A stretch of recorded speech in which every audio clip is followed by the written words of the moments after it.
Hello friends, స్పెయిన్లో వర్షం పడుతుందని చెప్పాను కదా. అయితే వర్షం పడిన తర్వాత చూడండి వెదర్ ఏ విధంగా ఉందనేది చూపిస్తూ ఉన్నాను అనమాట. చూడండి, మొత్తం చలి చలిగా ఉందన్నమాట వాతావరణం మొత్తం. అయితే అప్పుడే అంటే చెట్లు చూడండి ఎంత గ్రీనరీగా కనపడుతూ ఉన్నాయో కదా. రెండు అంటే ఒక చెట్లోనే రెండు రకాల ఆకులను అయితే మనం చూడగలుగుతూ ఉన్నాం అన్నమాట. చూడండి, వర్షం పడి వాతావరణం అయితే చాలా చల్లగా ఉందన్నమాట. అసలే చలి అంటే ఇంకా వర్షం పడి ఇంకా చల్లిగా ఉంది.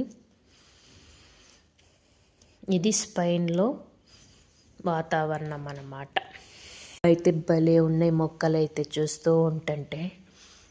మీకేమనిపించింది ఏమిటి అనేది కామెంట్ చేయండి.